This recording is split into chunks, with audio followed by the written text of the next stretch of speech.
Ayan mga kapitbahay, isa pang strength ni Ate V ay ang cooking. Oh. Kailangan kasi natin yung mga very busy. Yes, na mga of nanay course. na maraming role na ginagampanan na hindi na tayo dapat magkasakit ng ulo kapag hindi masyadong ma-imagination yung ating mga kids. Yes. Ayaw umiiba. Ayaw kumain ng iba, yun at yun. Ayun. May kakaiba kaming paandar. Ito ay ang Gabi Tilapia Chips. Oh! Yes. Mga kapitbahay, murang-mura lang po ito kung gusto ninyong gawin. 100 pesos lang. Oh! That's less than 200 pesos, ha? When you think about it. Less than 150. Less than pa 150. Kasi ang tilapia mga 100 to 125 lang per kilo. Oo. Tapos ito ay good for 4 person. 25 each. 4? Ay, ganun, oh. That's more than 3. I know, right? I know. Mainit na ang mantika natin. Alam niyo, ang gabi-gabi na yan ay iniisnap ng mga bagets, pero pag tinawag natin gabi chips, diba? Ay, papansinin nila meron na yan silang ang bonggang-bongga. Sige, Ate V, ako na muna magpa-fry ng gabi. Totoo ba? Para malaman nyo kung ready na yung mantika, lalagyan doon ng wooden spoon na ganyan na pag bumula-bula, wala pa. So, in a little while, okay na po yan. Meron tayong tinatawag na batter. Para din naman yung tilapia na iniisnap-isnap ng mga bagets, hindi na nila iisnabin. Pag ang dating sa kanila, parang ano yun? Fish and chips. Yung parang sa mga English, British na Australia. cuisine. Yes. Fish and chips.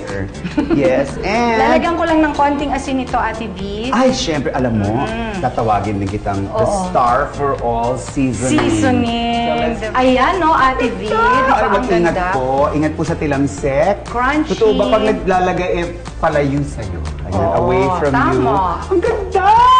Diba? Chips na chips Sino na yan. mag-aakala pwede yung gawing pang chips?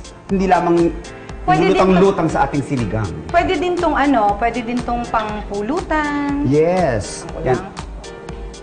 How much cooking pa ang nagagawa mo sa house? Napaka-busy mo. Nowadays, I don't really get to cook. Pero pagka may panahon ako or pag type ko talagang magluto, Kasi nakaka-relax. nakaka-relax. I really do love cooking. Plus, kasi yung asawa ko mahilig kumain talaga. He's a foodie. Ano favorite? He loves mga fish, ganyan. Tsaka gusto niya yung mga healthy, bake, grill, yan ang mga type niya. So yun naman yung mga tinatry kong i-serve sa kanya. Ito ba yan ang triple B? Ayan, Boiled, broiled, and baked. Ito! Ikaw, Ate V, pag nagluluto ka sa house mo, Ay, nako. Sino mag-aakalang napakaraming, actually maganda rin siguro in a future episode, napakaraming recipes na magagawa from coffee. Ang flavor ng coffee na gagamit nila hindi lamang sa inyong pang-almusal na iniinom-inom sa umaga. Oo, may ka-experience na akong yung kanyang chili ay ang pinang-flavor ay kape. They use it to flavor steak. Totoo yan. So, kakaiba. Kasi ang chocolate is, meron siyang kakaibang flavor din na... Yes, mole ba? Sa Mexican cuisine. Mole. Chocolate, coffee pala. Yup, ayan o, Ate V. Golden brown na siya. So, mabilis lang talaga siya. Siguraduhin niya po na hanggang golden brown, ha? Wala pong golden black. Ay, wala. Po pwede. Sunod po yun. As far as we know, wala naman pang nai-inventong golden black. So, ganyan lang. And then, Ate V, ako na mag-plating. Yes, thank you so much. Hindi to hindi to iisnabi ni Kakay.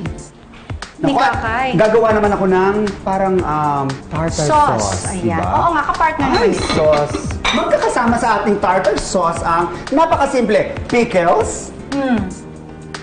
Pickle relish rather.